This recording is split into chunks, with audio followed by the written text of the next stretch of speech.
Hello, my dear students. I hope you will love to sit here at beachside and learn social science. So, the last topic of our chapter is healthcare and equality. So, let's start with the topic.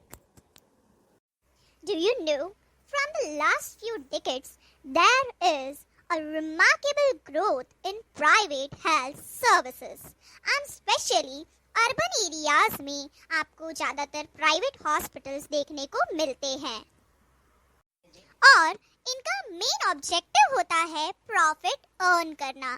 But इनके profit earn करने के चक्कर में health care services इतनी महंगी हो जाती हैं कि कॉमन पीपल इन्हें अफोर्ड कर ही नहीं पाते, यानी कि lower class and middle class लोग इतनी महंगी महंगी मेडिसिन ट्रीटमेंट्स ले पाएं, ऐसा पॉसिबल नहीं होता।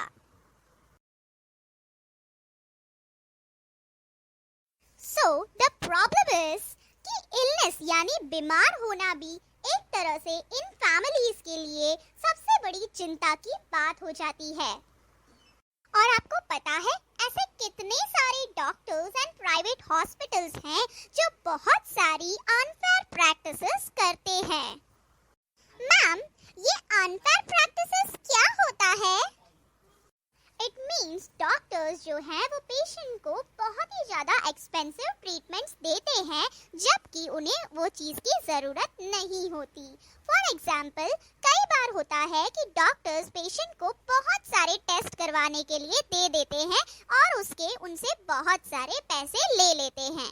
बट द थिंग इज कि इतने सारे टेस्ट की तो ज़रूरत ही नहीं होती, लेकिन कॉमन पीपल को ये नहीं पता चलता at the time of health issues कि कौन से टेस्ट करवाने हैं कौन से नहीं। जो डॉक्टर ने दिया हम तो उसी बात में बिलीव कर लेते हैं और इस तरह से डॉक्टर्स हमें चीट कर लेते हैं। ओह, तो फिर तो ये लोग कितना गलत करते हैं। मैम, क्या सारे डॉक्टर्स ऐसा ही करते हैं? नो माय डियर, ऐसा नहीं है।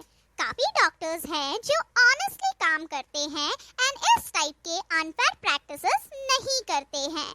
लेकिन क्योंकि हम बात कर रहे हैं प्राइवेट हॉस्पिटल्स की जिनका मेन एम होता है प्रॉफिट अर्न करना, इस वजह से काफी ऐसे प्राइवेट हॉस्पिटल्स हैं जो ये सारी अनफेयर प्रैक्टिसेस करते हैं। तो और ये एक फैक्ट है कि सोसाइटी के बहुत ही लिमिटेड लोग ऐसे हैं जो इतने महंगे मेडिकल ट्रीटमेंट्स अफोर्ड कर सकते हैं। लेकिन अगर यही मेडिकल ट्रीटमेंट्स कोई रूरल फैमिली या फिर कोई मिडिल क्लास या फिर पुअर फैमिली लेने जाए तो उन बेचारों को कहीं ना कहीं से लोन लेना पड़ता है या यहाँ वहाँ से उधार पैसे लेकर हॉस्पिटल्स के बिल पे करने पड़ते हैं। हमारी पॉपुलेशन की 40% पॉपुलेशन ऐसी ही है जो अगर हॉस्पिटल्स में एडमिट होते हैं और ट्रीटमेंट्स करवाते हैं तो इन्हें कहीं ना कहीं से लोन लेना पड़ता है या फिर अपनी प्रॉपर्टी या जो भी वैल्यूएबल्स हैं उनको सेल करके हॉस्पिटल के बिल्स पे करने पड़ते हैं। ओह, तो फिर मैम, अगर हमारे पास पब्लिक हेल्थ सर्विसेज हैं जो कि हमें फ्री ऑफ कॉस्ट सर्विसेज दे रही हैं, तो फिर ये सारे लोग प्राइवेट में जाते ही क्यों हैं? Good question. See, the problem is कि हमारे यहाँ most of population private hospitals में जाना ही प्रेफर करती है क्योंकि as compare to public health services यानी कि as compare to government hospitals, private hospitals में काफ़ी अच्छी मेडिकल केयर मिलती है, हॉस्पिटल्स काफ़ी क्लीन होते हैं एंड बहुत ही बेटर वे में ट्रीटमेंट किया जाता है, जबकि गवर्नमेंट हॉस्पिटल्स में ये सारी चीज़ें नहीं होती। वहाँ पे बिल्कुल भी क्लीनलीनेस नहीं होती है।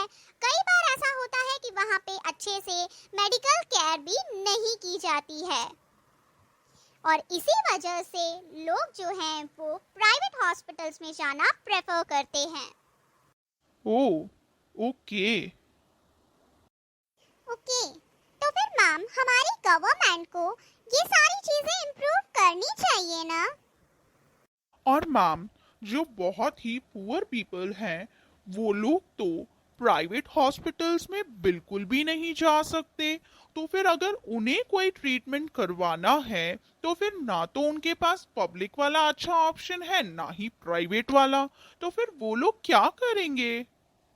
Yes my dear, you are right. Most probably जो डिजीजेस की प्रॉब्लम्स हैं या फिर माल न्यूट्रिशन की प्रॉब्लम्स हैं वो ज़्यादातर पुअर पीपल में ही देखी जाती हैं एंड वो इजीली क्योर भी नहीं हो पाता बिकॉज ना उनके पास अच्छी हॉस्पिटल्स हैं और ना ही हाइजीनिक एनवायरनमेंट होता है, क्योंकि जो बहुत ही पुअर पीपल होते हैं वो तो ज़्यादातर स्लम एरियाज में रहते हैं, right.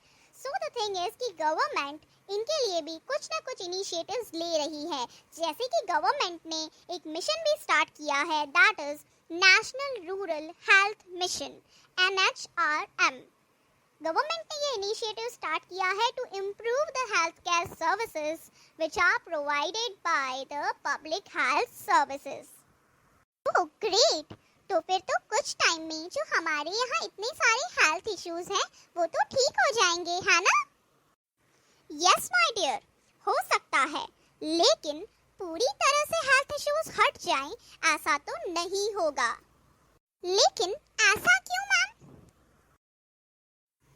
Actually my dear, the problem is कि कोई भी चीज में इम्प्रूवमेंट लाने के लिए सिर्फ गवर्नमेंट एफर्ट्स करे एंड उससे इम्प्रूवमेंट हो जाए, ऐसा तो नहीं होता। क्योंकि अगर कोई भी चीज में इम्प्रूवमेंट लानी है तो दोनों तरफ से एफर्ट्स होने चाहिए ना, यानी कि हमारे सिटीजंस एंड गवर्नमेंट जब मिलके एफर्ट्स करेंगे तो इम्प्रूवमेंट आएगा। For example women's health, women की हेल्थ बहुत बार काफ़ी कंट्रीज हैं जहाँ पे नेग्लेक्ट की जाती है और उन्हें मेडिकल अटेंशन नहीं दिया जाता है। साथ ही साथ एक और प्रॉब्लम भी है कि रूरल एरिया साइड में अगर अच्छे क्वालिफाइड डॉक्टर्स अलॉट कर भी दिए जाएं तो भी वहाँ के लोग जो वहाँ के मेडिकल प्रैक्टिशनर्स हैं या फिर जो वेद वगैरह हैं उनके पास जाना ज़्यादा प्रेफर करते हैं, उन्हें वहाँ जाना ज़्यादा कंफर्टेबल लगता है। तो ये उनका माइंडसेट है और इस वजह से अगर वहाँ डॉक्टर्स होंगे भी तो वो वहाँ जाएंगे नहीं। सो द थिंग इज कि हम सबको मिलके एफर्ट्स करने पड़ेंगे, सिटीजन्स को अपनी सोच बदलनी पड़ेगी और गवर्नमेंट्स को एफर्ट्स करने पड़ेंगे, तो ही हम इस चीज को इम्प्रूव कर पाएंगे। Now related to this one important thing which you should note, that is health care remedy, कि हेल्थ केयर सर्विसेज को इम्प्रूव करने के लिए गवर्नमेंट को क्या करना चाहिए। उसके लिए आपकी बुक में एक बहुत ही अच्छा एग्जाम्पल दिया हुआ है, that is the Costa Rican approach. अब ये कोस्टा रिकन अप्रोच क्या है? See, Costa Rica South America का एक रीजन है जहाँ पे बहुत ज़्यादा हेल्थ इश्यूज थे। तो वहाँ पे गवर्नमेंट ने जो है थोड़ी सी स्ट्रैटेजी लगाई और वहाँ के आर्मी एक्सपेंसेस में से थोड़ा सा कट ऑफ करके जो पैसा बचा वो पैसा उन्होंने वहाँ पे हेल्थ, एजुकेशन और लोगों की बेसिक नीड्स को पूरा करने के लिए यूज़ किया और इस वजह से वहाँ की हेल्थ केयर सर्विसेज काफ़ी इम्प्रूव हो गई। लोगों को अच्छा ड्रिंकिंग वाटर मिलने लगा, सैनिटाइजेशन फैसिलिटीज़ जो हैं वो बहुत अच्छी हो गई, न्यूट्रिशियस खाना मिलने लगा, हाउसिंग फैसिलिटीज़ अच्छी हो गई, जिसकी वजह से साउथ अमेरिका जो है वहाँ की कंट्रीज़ में ये सबसे हेल्दीएस्ट रीजन कहलाता है। So this is the country from which we should take inspiration and हमारी गवर्नमेंट को भी कुछ ऐसे स्टेप्स उठाने चाहिए। So my dear students, are you clear with this topic? Yes, ma'am. Yes, ma'am. So let's go to the class.